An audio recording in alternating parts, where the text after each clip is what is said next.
Hello students, welcome to lecture number 6 of Unit 11, the P block elements in Standard 11th. As we know that in Standard 11th, the P block elements is classified for two different groups. One is boron family and remaining is carbon family. So presently we are focusing on group 13 or boron family. In last lecture, we starts about the nature of compounds, and after nature of compounds, we shows the reactivity towards dioxygen or air. So today we starts with another portions is the reactivity towards acids and alkalis. Means this group 13 elements when it reacts with acids and reacts with alkalis gives a which type of compounds. So out of this first we starts with actions of acids. Action of acids. After the completion of action of acid, we will be able to study about the actions of alkalis. Okay. So first we start with the actions of acids. So in this case, boron does not react with. Mind well, boron does not react with non-oxidizing acid such as hydrochloric acid, right? क्योंकि hydrochloric acid में oxygen होता ही नहीं है तो वो उसके साथ process नहीं कर पाएगा. यानी बोरोन है वो HCl के साथ रिएक्ट नहीं करेगा. However it is attacked at high temperature by strong oxidising, जो मेरे पास होता है स्ट्रॉन्ग ऑक्सीडाइजिंग एजेंट, या हम स्ट्रॉन्ग ऑक्सीडाइजिंग एसिड्स की बात करेंगे, such as a mixture of concentrated H2SO4 plus concentrated HNO3 का जो मिक्सचर होता है, यानी 2:1 रेशियो के साथ रिएक्शन होता है, दे फॉर्मिंग बोरिक एसिड. यानी बोरोन है वो हाइड्रोक्लोरिक एसिड के साथ रिएक्ट नहीं कर पा रहा है, but with the help of this strong oxidising agent, right, at high temperature like concentrated H2SO4 and HNO3, so they're forming boric acid. The molecular formula of boric acid is like that, H3BO3. फिर से मैं आपको दिखाना चाहता हूं, मेरे पास boron है, उसने नाइट्रिक एसिड के साथ अपना जो रिएक्शंस है in presence of concentrated H2SO4 के साथ करवाया है. यहाँ पे हाई टेम्परेचर की भी प्रोबेबिलिटी मैंने रखी हुई है, तो यहाँ पे मुझे जो H3BO3 बोरिक एसिड मुझे मिलेगा और नाइट्रोजन डाइऑक्साइड की फ्यूम्स यहाँ पे निकले जाएगी. ये मैंने बोरोन के बारे में बात की थी, स्पेशली बोरोन. अभी मैं जो दूसरे बारे में बात करना चाहता हूं वो क्या है, aluminium. All other elements reacts with both, जैसे मैं ऑल अदर एलिमेंट्स जो भी होते हैं, right, they react with both non oxidising and oxidising. ये दोनों के साथ जो दोनों एसिड होते हैं ना, वो दोनों के साथ अपना रिएक्शंस कर पा रहे हैं. विथ डाइल्यूट एसिड, जैसे मैं आपको यहां पे दिखाना चाहता हूं, मेरे पास है एल्यूमिनियम है, राइट, तो उसने जो हाइड्रोक्लोरिक एसिड के साथ यहां पे अपना जो रिएक्शंस करवाया है, so which is converted into twice Al+3 aqueous में चला जाएगा, 6Cl माइनस में है वो भी एक्वियस है, और यहां से हाइड्रोजन गैस है वो रिलीज हो जाएगा. समझ में आ गया है? फिर से मैंने आपको दिखाया यहाँ पे hydrochloric acid which is non oxidising, right, तो उसके साथ रिएक्ट किया हुआ है with dilute acid, so H2 gas यहाँ पे रिलीज हो गया है. लेकिन देखिए ये हाइड्रोक्लोरिक एसिड था which is dilute in nature, और सेम पॉइंट में यहाँ पे लेकिन विथ कॉन्संट्रेटेड HNO3 के बारे में बात कर रहा हूं. With concentrated HNO3 aluminium becomes passive, तो उसमें वो पैसिव हो जाता है. सो दिस पैसिविटी क्यों हो रही है? कि मैंने अभी आपको बोला था कि वो जो Al2O3 का जो लेयर बन गया है, वो जो Al2O3 का जो थीन प्रोटेक्टिव लेयर होने की वजह से, right, on the surface, so they protects its from the other reactions. तो उसके बारे में हम यहाँ पे देखेंगे कि all other elements reacts with both non oxidising as well as oxidising agent, but with concentrated HNO3 aluminum becomes passive because aluminum here reacts with, because they form Al2O3 is a thin protective layer, and this thin protective layer is a it's protected from the further actions। तो इस तरह से हम दिखा सकेंगे वो जो मैंने एसिड्स के बारे में बात की थी। अभी जो नेक्स्ट हम बात करना चाहेंगे वो है actions of alkalis, actions of alkalis, right. तो अल्कली के बारे में हम यहाँ पे बात करेंगे। तो हमें मालूम है कि जैसे ये बोरोन का तो वही जो लफड़ा है, हमने पहले से ही देखा था कि वो अल्कली के साथ भी रिएक्ट नहीं कर पाएंगे। जैसे मैं यहाँ पे दिखाना चाहता हूं कि जो बोरोन है विच resist the actions of alkalis, जैसे मेरे पास NaOH है या KOH है, राइट, ये जो स्ट्रॉन्ग बेस होते हैं। अप टू मैं यहाँ पे क्या बात कर रहा हूं, यहाँ पे 500 degree centigrade temperature, right, so they resist, but above this temperature,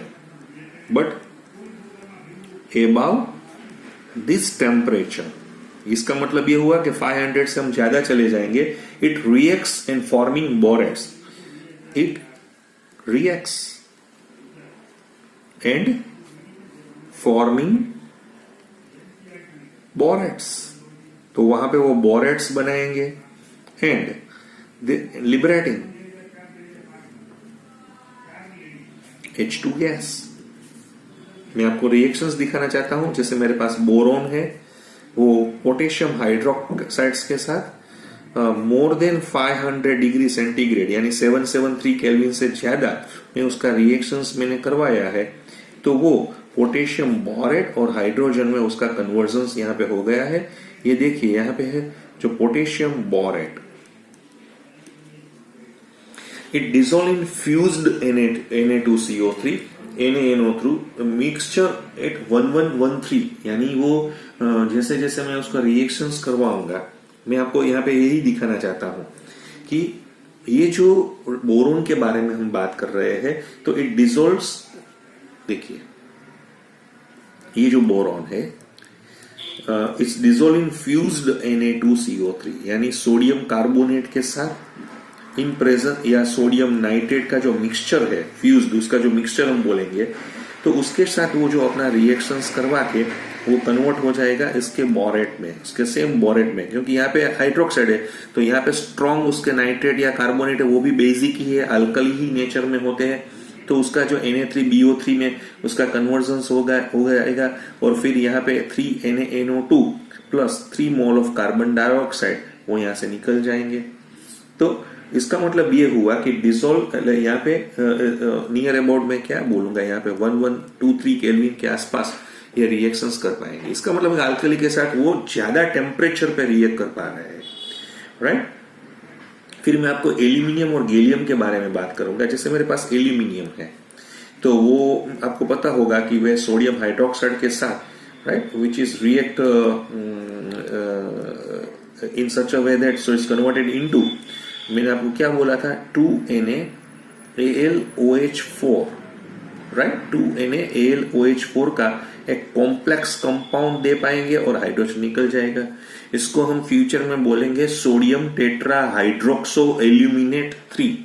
sodium tetra hydroxo aluminate 3 एक कॉम्प्लेक्स कंपाउंड है। जब हम कॉम्प्लेक्स कंपाउंड का IUPAC नोमेनक्लेचर पढ़ेंगे तब ये हम देखेंगे। इसी वजह से हम देख रहे हैं कि सेम गैलियम भी NaOH के साथ वही स्टाइल में अपना प्रोसेस करके वो 2Na यहाँ पे होगा क्या, GaOH, राइट, 4, और वो भी हाइड्रोजन। इसी तरह से सेम रिएक्शंस, दोनों के रिएक्शंस में कोई चेंज नहीं है।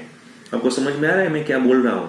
राइट। तो वो भी सोडियम टेट्रा हाइड्रोक्सो गैलेट बनाएंगे, सोडियम टेट्रा हाइड्रोक्सो गैलेट 3 का वो फॉर्मेशन यहाँ पे कर रहे हैं। इसका मतलब वो एक्सेंस ऑफ अल्कलीज के साथ इसी तरह से वो जुड़ रहे हैं और हाइड्रोजन गैस को निकाल रहे हैं।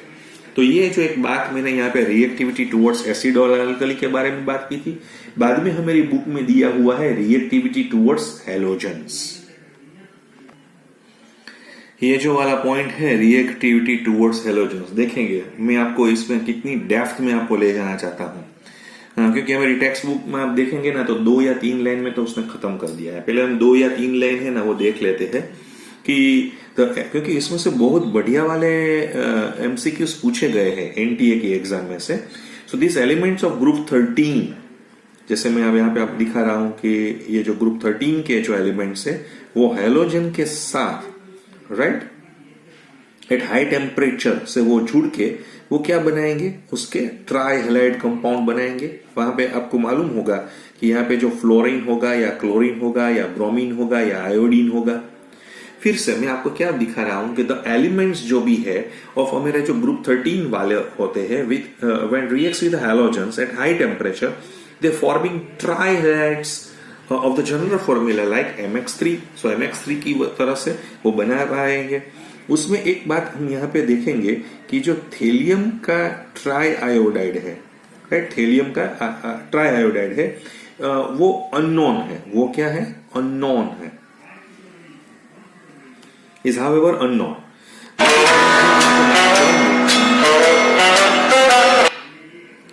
यहाँ पे जो हम बात करेंगे थेलियम के जो ट्राइहेलाइड्स में, अभी अब पहले बोरोन के बारे में बात करेंगे क्योंकि ये बोरोन वाला जो पॉइंट्स है ना वो काफी बार पूछा गया है कि ट्राइहेलाइड्स। अभी देखिए हमारी टेक्स्ट बुक में ये खत्म हो गया है, ये पूरा हो गया है, हमारी टेक्स्ट बुक की तरह से पूरा हो गया है। अगर कोई को बोर्ड के लिए ही देखना हो तो कोई प्रॉब्लम नहीं है, लेकिन मैं अभी आपको थोड़ा उसके बारे में बात करूंगा।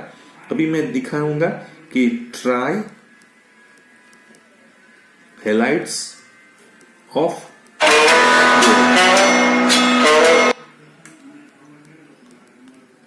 यानी बोरोन के ट्राई हैलाइड के बारे में, राइट। तो यहां पे क्या होगा हम देखेंगे कि due to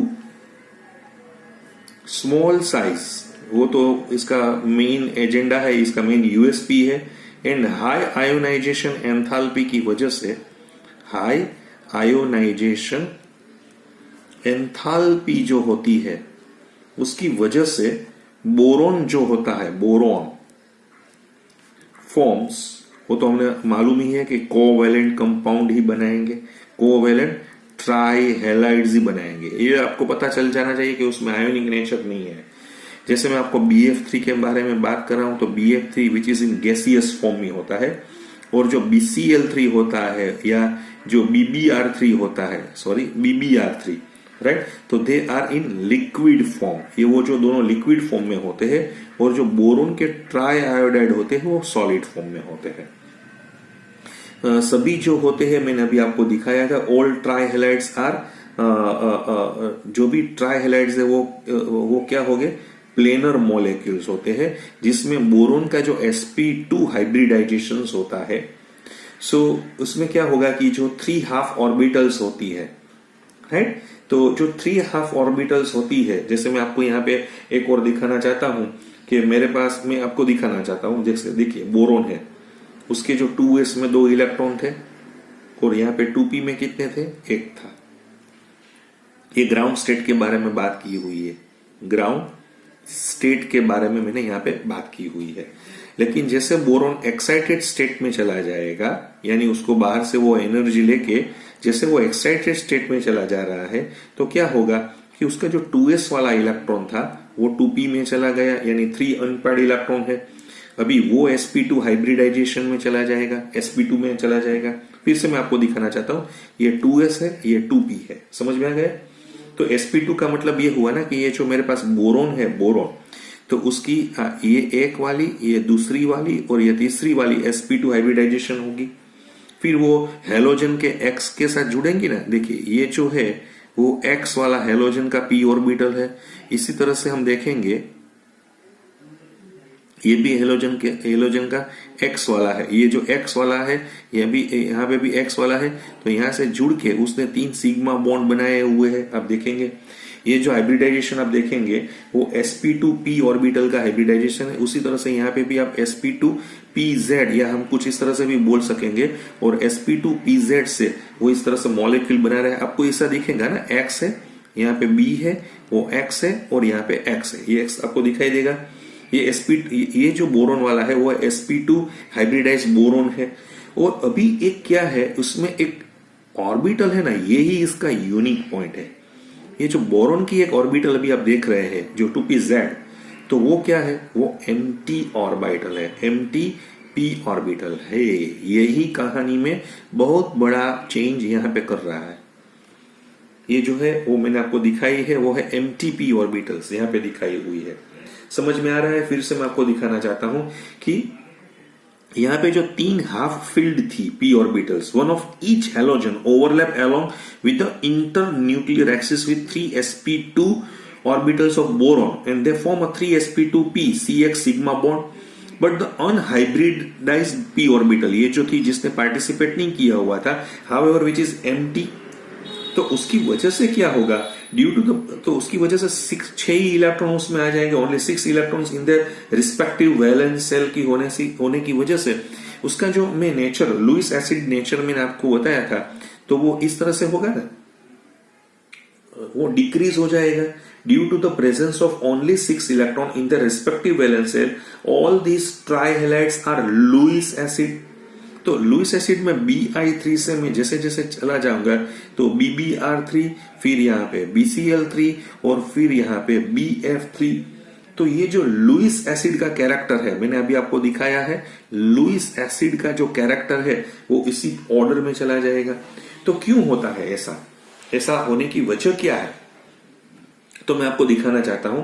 the order of acidic strength can be easily expressed or explained on the basis of the tendency of the halogen atom to back donate its lone pair of the electrons to the boron atom through p-pi bond। अभी देखिए क्या होगा, पे क्या होगा, देखिए वो जो बता रहा है वो p-pi बॉन्ड बना रहा है। आपको समझ में आ रहा है मैं क्या बोल रहा हूं? फिर से मैं आपको दिखाना चाहता हूं। ये जो BX3 वाला है ना, X, उसमें से X वाला है, उसके पास लॉन पेयर अभी भी पड़ी हुई है, तो वो जो है ना, वो उसको बैक डोनेशन करके यहाँ पे बॉन्ड बनाएगा, यहाँ पे और यहाँ पे, उसको हम बैक बॉन्डिंग भी बोलते हैं। फिर से मैं आपको दिखाना चाहता हूं कि on the basis of the tendency of the halogen atom to back donate its lone pair to the boron atom through p-pi bond. क्यों हो रहा है? क्योंकि because the size of the vacant 2p orbital, जो यहाँ पे 2p orbital की vacant boron है और 2p ऑर्बिटल्स ऑफ फ्लोरीन जैसे मैं यहाँ पे दिखाना चाहता हूं, तो उसके पास भी लॉन पेयर है, तो they are almost identical. So the lone pair of the electron in fluorine donates towards the boron atom. So due to this back donation of this free 3 fluorine atoms, so BF3 can be represented as a resonance hybrid. तो उसका एक resonance hybrid मिलेगा। देखिए मैं आपको दिखाना चाहता हूं। देखिए ये जो बैक बॉन्डिंग वाला था, मैंने केमिकल बॉन्डिंग में भी एक बार बोला था कि मैं आपको ये बैक बॉन्डिंग के बारे में अच्छी तरह से बात करूंगा, तो ये थोड़ा टाइम यहाँ पे आ गया है। अब देखिए यहाँ पे क्या होगा, ये इसके साथ भी वो बैक बॉन्डिंग करेंगे, उसी तरह से दूसरे फ्लोरीन के साथ भी वो बैक बॉन्डिंग करने की उसकी जो प्रोबेबिलिटी है वो यहाँ पे देखेंगे। अब यहाँ पे आप देख सकते हैं, उसी तरह से तीसरे जो मेरे पास फ्लोरीन होते हैं उसके साथ भी वो बैक बॉन्डिंग करेंगे। देखिए आप यहाँ पे एक उसके साथ किया, एक तो एक यहाँ पे करेगा, right. So resonance structure of BF3 molecule involving p-pi bonding होता है। तो उससे क्या हुआ कि the back bonding in BF3 molecule is supported, क्योंकि उसका सपोर्ट किस तरह से मुझे मिल रहा है कि जो BF बॉन्ड लेंथ होती है, यहाँ पे BF की जो बॉन्ड लेंथ होती है वो 130 picometre in BF3 molecule is much less than the sum of the covalent ratio. जैसे बोरोन की होती है 85 और फ्लोरीन की होती है, कितनी होती है, 64 पाइकोमीटर होती है। तो इसका दोनों का सम करेंगे ना तो उससे कम हो गई। इसका मतलब क्या हुआ, इसका मतलब क्या हुआ, यहाँ पे ये हुआ ना, इसका मतलब तो ये हुआ कि इसका जो कोवेलेंट रेडियस है वो बिल्कुल कम हो गया है। सो इसका मतलब ये हुआ कि as a result of p-pi back donation, ये जो p-pi का बैक डोनेशन है और resonance the electron deficiency boron, decreases and the BF3, तो उसका क्या हुआ कि पी पाई बैक डोनेशन होने की वजह से बोरोन को इलेक्ट्रॉन मिल रहे हैं, तो इलेक्ट्रॉन डेफिशिएंसी उसकी क्या हो जाएगी, कम हो जाएगी। फिर से मैं यहाँ पे आपको यहाँ पे लिख देता हूं। मैं ये बहुत अच्छा वाला पॉइंट है, मेरी बुक में दिया हुआ नहीं है, इसलिए मैं थोड़ा यहाँ पे ज्यादा देर बात करूंगा। सो पी पाई बैक डोनेशन की वजह से, बैक डोनेशन एंड रेजोनेंस वो दोनों हो रहा है, राइट।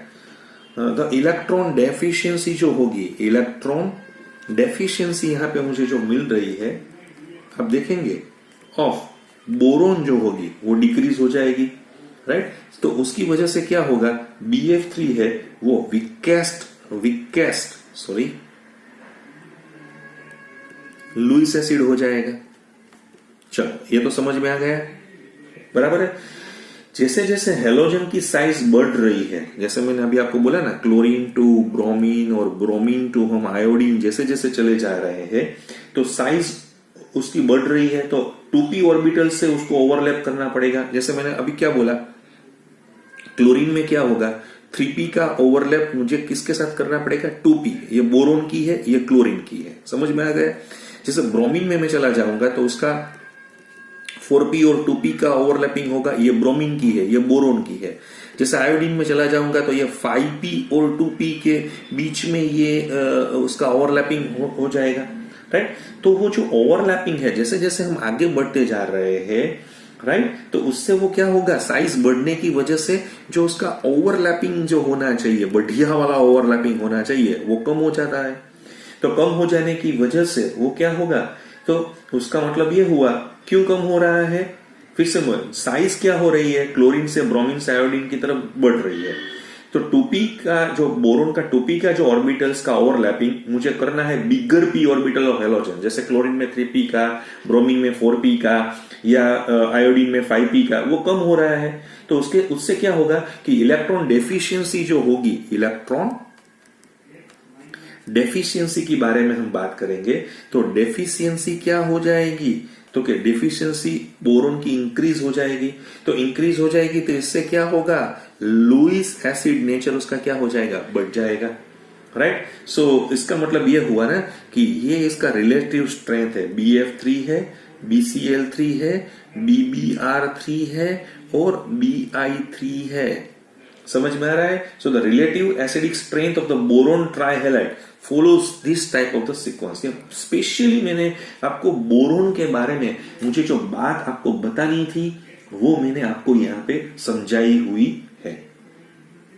क्लियर हो गया है, ये बोरोन के बारे में ही मैं बात आपको समझा रहा हूं, फिर से आपको कह रहा हूं, राइट। अभी एक थोड़ा यहां पे हम एक पॉइंट यहां पे भी ये भी देखेंगे। फिर से हम यही पॉइंट पे आ गए हैं 11.2 में, एनोमलस प्रॉपर्टीज ऑफ बोरोन, यानी बोरोन की जो एनोमलस प्रॉपर्टी है वो अपने जो ग्रुप में वो क्यों हटके अपनी बात यहां पे दिखा रहा है। So boron is the first member of the group 13 element, shows the anomalous behavior and differ from the rest of the member of its family। तो उसके लिए जो मेन पॉइंट्स है, जो मेन रीजंस मैं आपको यहाँ पे दिखा रहा हूं, आपको मालूम ही होगा।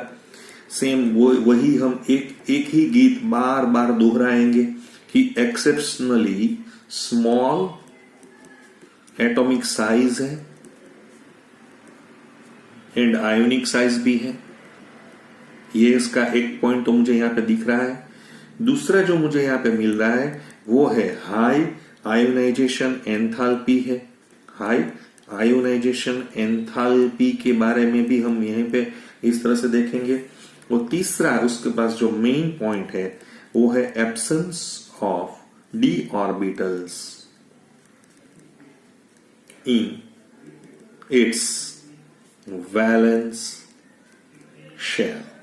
समझ में आ गया आपको? उसके डी ऑर्बिटल्स नहीं होने की वजह से ये जो तीनों पॉइंट है उसकी वजह से क्या होगा कि boron differs from the rest of the member of its group, specially the next member aluminium. यहां पे एल्यूमिनियम के बारे में बात की है। देखिए उसके पॉइंट्स में अभी आपको दिखा रहा हूं कि बोरोन होता है ना, boron which is being harder, being small is harder than the other elements, being small is harder than the other elements of the group. ये वो मैं पूरा सेंटेंस में नहीं लिख रहा हूं, आपको समझ में आ गया होगा। उसका जो मेल्टिंग पॉइंट है, राइट, और बॉइलिंग पॉइंट है, बॉइलिंग पॉइंट दोनों क्या होते हैं, उसके हाई होते हैं compare to the other members of the group. तीसरी बात मैं यहां पे दिखाना चाहता हूं कि boron forms only covalent compound, right. जो बोरोन है ना वो सिर्फ कोवेलेंट कंपाउंड ही दिखा पा रहा है, राइट। लेकिन जो दूसरे जो मेंबर्स है वो ionic as well as covalent दोनों टाइप के बिहेवियर दिखा रहा है। जैसे मैंने आपको बोला था कि BF3 है वो डेफिनेटली 100% कोवेलेंट इन नेचर है, लेकिन जो AlF3 होता है तो वो क्या होता है, आयोनिक इन नेचर होता है। फिर चौथा वाला पॉइंट्स में दिखा रहा हूं कि जो ऑक्साइड्स होते हैं बोरोन के और हाइड्रोक्साइड्स होते हैं, राइट, मैं क्या बोलूंगा, the oxide of boron and it's hydroxide, तो ड्यू टू नॉन मेटल होने की वजह से दे आर वीकली एसिडिक। बाकी के क्या थे, एम्फोटेरिक थे, एल्यूमिनियम और गैलियम के एम्फोटेरिक थे, और इंडियम और थेलियम के क्या थे, बेसिक थे। आपको समझ में आ गया, एल्यूमिनियम और गैलियम के जो ऑक्साइड्स हम दिखा रहे थे, ये पॉइंट्स हमने पढ़ लिया हुआ है। फिर से मैं आपको दिखा रहा हूं एम्फोटेरिक इन नेचर, राइट। और जो मेरे पास थेलियम और इंडियम और थेलियम के बारे में बात की थी, तो वो क्या थे, वो बेसिक थे। समझ में आ रहा है। फिर से मैं आपको दिखाना चाहता हूं, मेरे पास B2O3 है तो उसका रिएक्शंस मैंने NaOH के साथ करवाया है, तो विच इज कन्वर्टेड इनटू NaBO2। समझ में आ रहा है। फिर से उसी तरह से मैंने बेरियम का जो हाइड्रोक्साइड्स मैंने लिया हुआ है उसका भी मैंने NaOH के साथ रिएक्शंस करवाया है, तो NaBO2 और 2H2O उसमें वो रिलीज हो जाएगा। क्लियर। उसी तरह से हम देखेंगे कि मेरे पास एल्यूमिनियम के हाइड्रोक्साइड है, तो उसको भी मैंने NaOH के साथ रिएक्ट करके विच is converted into NaAlO2 sodium Meta aluminate में कन्वर्ट हो रहा है और पानी निकल रहा है। लेकिन आपको मालूम होगा कि यही एल्यूमिनियम हाइड्रोक्साइड है वो हाइड्रोक्लोरिक एसिड के साथ भी रिएक्ट कर पा रहा है, सो वो AlCl3 और 3H2O में चला जाएगा। तो ये जो नेचर आप देख रहे हैं वो आपको देखना पड़ेगा कि वो क्या है, तो कि वो एम्फोटेरिक नेचर है। एम्फोटेरिक नेचर यहाँ पे आपको दिखाई दे रहा है। समझ में आ रहा है। पांचवा पॉइंट मैं यहाँ पे दिखाना चाहता हूं कि जो ग्रुप 13 के जो कोवेलेंट ट्राइहेलाइड्स होते हैं which is hydrolysed by water, मैंने आपको बोला था कि जो बोरोन के ट्राइहेलाइड्स होते हैं और उसका हाइड्रोलाइज होगा तो BOH4 माइनस का वो बनाएंगे कंपाउंड, क्योंकि उसमें एब्सेंस ऑफ डी ऑर्बिटल होती है, एब्सेंस ऑफ डी ऑर्बिटल्स होती है। तो मैंने आपको बोला था sp3 वाला, sp3 हाइब्रिडाइजेशन वाला टेट्राहेड्रल शेप में ये बनाएगा। लेकिन बाकी के जो जैसे देखे मैंने आपको दिखाया था कि भाई एल्यूमिनियम वाला बंदा जो होता है, तो एल्यूमिनियम में क्या होगा, वो H2O6 के साथ +3 के साथ, क्योंकि उसके पास प्रेजेंस ऑफ डी ऑर्बिटल होने की वजह से, प्रेजेंस ऑफ डी ऑर्बिटल्स होने की वजह से, तो वो ऑक्टाहेड्रल में चला जाएगा। ऑक्टाहेड्रल, ये टेट्राहेड्रल में चला गया है, यानी ये 4 कोवेलेंसी वाला ही बनेगा, ये 6 के साथ जा सकता है। समझ में आ गया। ये ऑक्टाहेड्रल इस स्पीसीज तक वो दिखा सकता है। नेक्स्ट पॉइंट मैं यहाँ पे आपको दिखाना चाहता हूं वो है जो बोरोन के ट्राइहेलाइड्स होते हैं, राइट। बोरोन के जो ट्राइहेलाइड्स होते हैं वो कैसे होते हैं, मोनोमेरिक, यानी वो एक ही तरह से होता है, लेकिन क्योंकि which is due to the small size and it can not accommodate 4 large size halogen atoms around it. आपको समझ में आ गए ना। और दूसरा वो क्या होता है कि वो इलेक्ट्रॉन डेफिशिएंट होने की वजह से तो वो लुईस एसिड के साथ जुड़ेंगे, लेकिन दूसरे जो एल्यूमिनियम के होते हैं वो डाइमेरिक स्ट्रक्चर बना पा रहे हैं, और दे इट्स ऑक्टेट, उसका ऑक्टेट भी खत्म हो गया है, पूरा हो गया है bye accepting the electron pair of the halogen atoms of the other molecules. समझ में आ रहा है। सो बोरोन के जो ट्राइहेलाइड्स होते हैं वो जैसे एल्यूमिनियम के वो क्या होता है, डाइमेरिक, उसके ट्राइहेलाइड्स यहाँ पे आपको मिलेंगे। तो ये जो थोड़ी बात मैंने आपको दिखानी थी, तो वो थोड़ा इंपॉर्टेंट ट्रेंड्स के बारे में मैंने यहाँ पे आपके साथ यहाँ पे बात शेयर की हुई है। अभी जो नेक्स्ट पॉइंट में हम चलेंगे तो वो होगा some important compounds of boron के बारे में हम बात करेंगे, लेकिन वो हम नेक्स्ट लेक्चर में करेंगे। यहाँ पे हम आज यहीं पे रुकेंगे क्योंकि न्यू पॉइंट है तो हम न्यू लेक्चर से उसका शुरुआत करेंगे।